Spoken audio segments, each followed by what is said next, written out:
James rubbed his temple, a shy expression on his face. By the way, you have a son. Mentioning Tommy always made me upset, as if I would be tied to him for the rest of my life. That darn nemesis, even talking to him was a hassle. If it weren't for the fact that I was still bedridden, I would have gotten up and fought him already. What does my son have to do with him? Please, don't be angry. I really won't abandon your son. What? It was just a kiss, not a big deal. I was utterly confused. Ah! Tommy was standing at the door drinking water, and the half-gourd in his hand fell to the ground. Mom! Are you going to leave me? Tommy threw himself onto me, crying loudly. Go, go, go. Your mom isn't gone yet. I've never seen such a dramatic kid. I was already feeling unwell, my mind a mess, and I couldn't think straight. Suddenly, a light bulb went off in my head. I pushed Tommy away. Wait! Did you just say you want to be with me? The joy came so unexpectedly. Yes. Oh my goodness! Heaven knows how long I've been searching for a suitable husband. Tall, short, fat, thin, square-faced, round-faced, single, divorced, widowed. I've looked everywhere. Heaven have mercy, I've been single for 26 years, never knowing what it's like to be with a man, all because of Tommy. And now, after kissing the man I despise the most, James, he wants to marry me? It's true, what you seek is often right under your nose.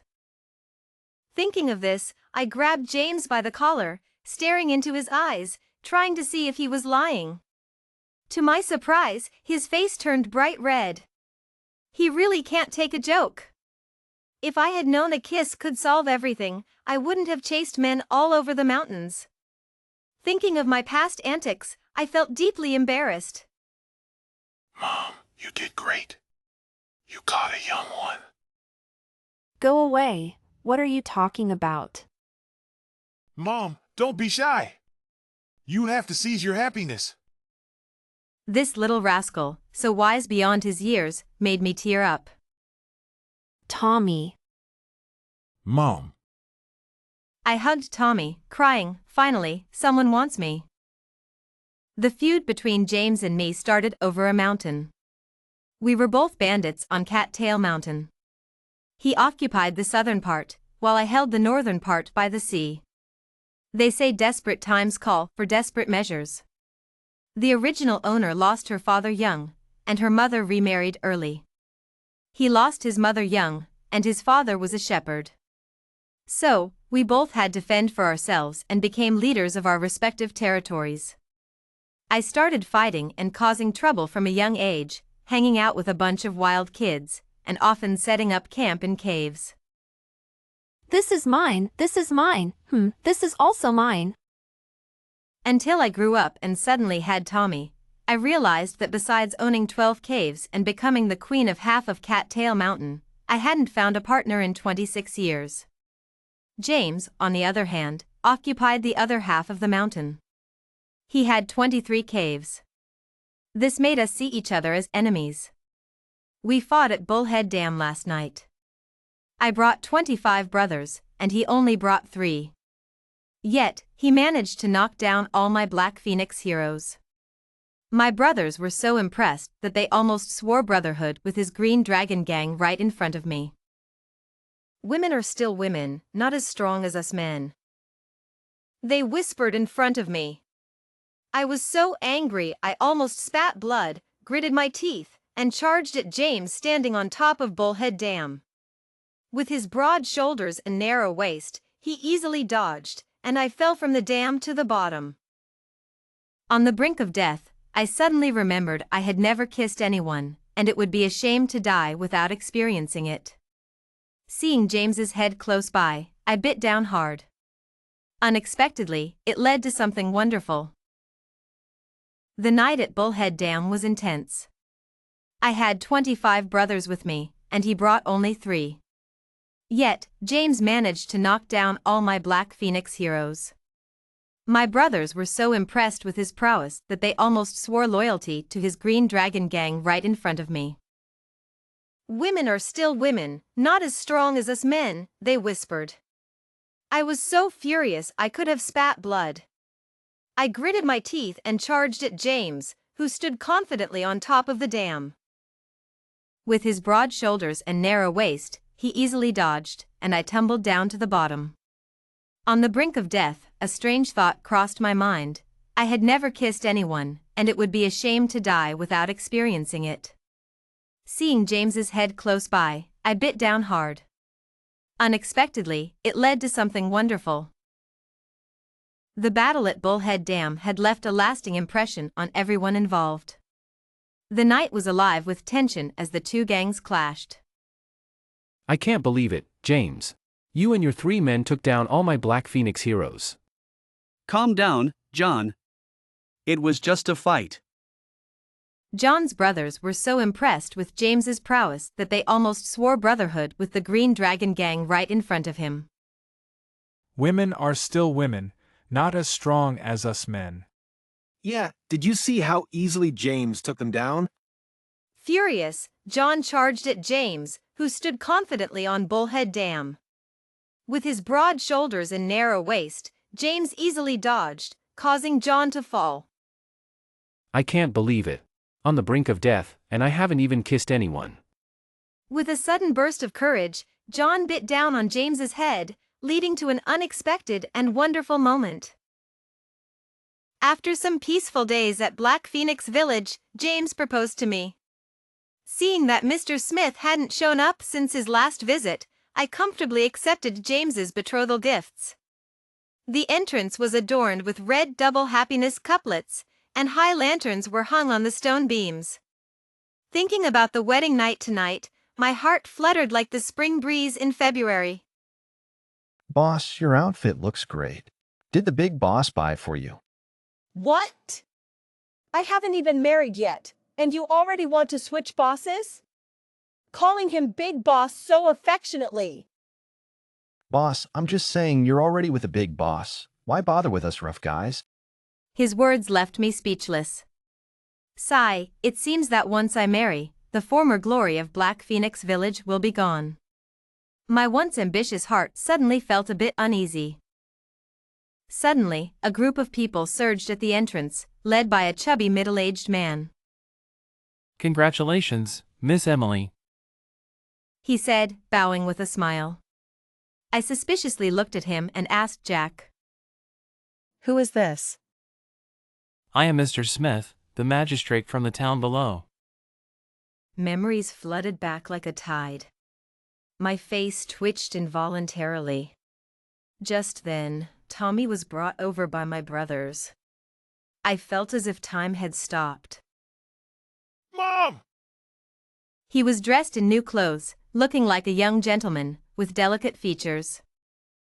Who dressed him like this? It's so strange. Why dress a mountain boy in such fancy clothes? My brothers, seeing my sudden anger, looked at each other, not knowing what to do. Only the fearless Jack kept shouting. I haven't seen Tommy in decent clothes for 5 years. Today we dressed him up nicely. What's wrong with that? Tommy, the clever boy, immediately noticed Mr. Smith and turned pale. Just as I was about to pick him up and leave, Mr. Smith finally spoke. Wait! Tommy and I paused, exchanging a nervous glance. Boss, how old is this child? I forced a smile and turned around, crumpling Tommy's shirt.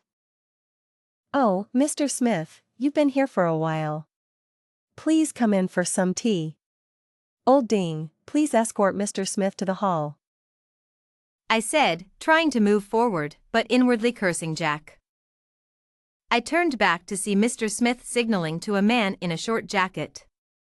I knew it was too late. Tommy and I were blocked by the man. My brothers, initially confused, quickly surrounded us. Boss, what's going on? I just want to see the child. Why are you so nervous? I regretted my reaction but knew Mr. Smith was unpredictable. Tommy is shy and doesn't like strangers, I explained, trying to keep the wedding on track. Oh, so you think I shouldn't have come today? No, no. Your presence honors us. It's just that Tommy is shy. I'll take him inside now. I see the boy looks fine. Why won't you let me see him? Is he not your child? I was sweating, unsure what to do, when suddenly, a voice laughed. Is Mr. Smith here to drink my wedding wine? Relieved, I saw James approaching in red attire, his handsome face glowing. All my panic turned into admiration. My husband is so handsome. Mom, you're drooling. Tommy's voice brought me back to reality. I quickly excused myself and hurried away with Tommy. The night at Bullhead Dam was intense. I had brought 25 of my Black Phoenix brothers, while he had only 3 of his Green Dragon gang. Yet, James managed to take down all my men. Boss, that was incredible. How did he do that? My brothers' admiration for James was palpable. They almost swore allegiance to his gang right there. Women are still women, not as strong as us men. The comment made my blood boil. I charged at James, who stood confidently on top of Bullhead Dam. With his broad shoulders and narrow waist, he easily dodged, and I fell from the dam to the bottom. On the brink of death, I realized I had never kissed anyone. It would be a shame to die without experiencing it. Seeing James's head close by, I bit down hard. Surprisingly, it led to something wonderful. The battle at Bullhead Dam was fierce. I, Emily, led 25 of my Black Phoenix brothers, while James brought only 3 from his Green Dragon gang. Despite the odds, James managed to defeat all my men. How could they? My own brothers, almost swearing allegiance to him. I was furious. The whispers around me cut deep. Women are still women, not as strong as us men. I nearly spat in anger and charged at James. He easily dodged, causing me to fall from the dam. As I lay there, on the brink of death, a strange thought crossed my mind. I've never kissed anyone. I can't die without experiencing that. Seeing James close by, I bit down hard. Unexpectedly, it led to something wonderful. Uncle James! Tommy suddenly called out, and a fresh, earthy scent filled the air. I never dreamed I would see James's handsome face at the royal hunting ground. Oh no, his stern face. You two are so bold. Didn't you see how fierce that person was? Husband, what are you doing here? I cried with joy. Tommy nudged me with his elbow, bringing me back to reality. It's all because of you. Before he could finish, I threw myself into his arms, cutting him off. Tommy gave me a thumbs up behind his back. In an inn, James sat on a chair, slamming the table. He shouted at us, who were trembling in fear. Speak! Explain clearly why you came to the capital. Don't give me that pitiful look. Be honest and straightforward. I'll tell you. Before I could speak, Tommy volunteered. I glared at him angrily and found a place to sit down. Tommy explained everything in detail. My mother said not to tell you because it wouldn't help anyway. Before I could react, James gritted his teeth and shouted at me. Emily, are you out of your mind? On our wedding night, you dared to sneak away with people right under my nose and kept such a huge secret from me. His eyebrows twitched, and he was trembling with anger. I had never seen him so out of control, and I was too scared to say a word in defense. Tommy just said you came to see the Emperor. Is that true? I nodded quickly, tears rolling down my cheeks. Why do you want to see the Emperor? Because he's his father. By the time James understood everything, it was already past midnight. He waved his hand and pulled both of us onto the bed, his strong arm pressing on my shoulder. Sleep, sleep. I was so scared that I froze, not daring to move. Tommy, seemingly taking it for granted, fell into a deep sleep, probably exhausted from the past few days. James's breathing was right above my head, and the sound of his heartbeat made my face flush. What's wrong? He suddenly turned over, burying his face in my hair. His warm breath sent shivers down my spine. I can't sleep. What's wrong? Are you scared? No, I'm just thinking about how to meet the Emperor. Didn't you think about me? I miss you. Before I could finish, his soft lips covered mine. I tried to signal that Tommy was still beside us, but he continued to kiss me deeply. Will you still dare to run away? Once Tommy finds his father, I'll live a good life with you. I heard a joyful hum above me. After a while, just as I was about to fall asleep, I heard him say, Don't worry, I have a plan. I never knew James was so resourceful. I thought he was just like me, a bandit from the deep mountains. We were both children born to parents but not raised by them, yet the difference between us was vast. I didn't know what method James used, but with just a black token, we entered the capital city with ease. Before meeting the Emperor, I cleaned up Tommy and made myself presentable. Mom, you look beautiful. I combed his hair with a fine-toothed comb, my eyes slightly moist. Your mother must be a great beauty. Tommy turned around, hugged my leg, and pressed his little face against my knee. Mom, I don't want to leave you. I reassured him with a gentle smile. Entering the palace means returning to your parents. You must study hard and learn well, so you don't have to suffer like your mother. Okay. Tommy obediently agreed. James stood silently by the side. Later, I often pondered over meeting the Emperor.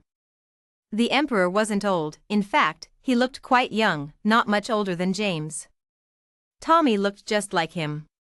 However, once you enter the palace, it's like entering a deep sea. After I reunited them, it was hard to see Tommy again. It felt like I had lost my soul. When I saw Tommy again, he was dressed in fine clothes, looking like a noble young man. As soon as he saw me, he rushed over. Mother! My eyes immediately reddened. The Emperor stood by, smiling. My Henry is always most natural when he sees the Princess of Onping. Yes, I had been granted a title, given 1,000 acres of good land, and 1,000 taels of gold. I was titled Princess of Onping and could enter and leave the palace freely. After Tommy appeared, a lady surrounded by attendants walked out. Her presence filled the room with fragrance, and her golden hairpins and phoenix crown dazzled me. She gracefully saluted me. This is Tommy's mother. I quickly returned the salute. The lady with beautiful eyes slowly said, You, a weak woman, saved my son and took care of him for many years. This is truly a great kindness. Henry should bow to you. Tommy stepped forward and knelt before me. No need, no need. I quickly stopped him. Henry is blessed and noble by birth, favored by the heavens. Saving him was just my instinct. I can't accept such a bow. Tommy stood up and stood by the side with his hands down. James, I heard from Henry that this is your wife. Yes, she is my wife. I didn't expect it. You saved me and helped me ascend the throne, and now your wife has saved my Henry. It seems our fates are deeply intertwined. I was bewildered, never expecting James to have such a background. Thinking of the hardships Tommy and I endured to reach the capital, it was supposed to be a simple matter. Henry stood by with a smile in his eyes. The moon hung high above Bullhead Dam, casting a silver glow over the battlefield where the fight had taken place. We fought at Bullhead Dam last night. I brought 25 brothers, and he only brought 3. Yet, he managed to knock down all our Black Phoenix heroes. Incredible! My brothers were so impressed that they almost swore brotherhood with his Green Dragon gang right in front of me. Women are still women, not as strong as us men, they whispered in front of me. I was so angry I almost spat blood, gritted my teeth, and charged at James standing on top of Bullhead Dam. With his broad shoulders and narrow waist, he easily dodged, and I fell from the dam to the bottom. On the brink of death, I suddenly remembered I had never kissed anyone, and it would be a shame to die without experiencing it. Seeing James's head close by, I bit down hard. Unexpectedly, it led to something wonderful.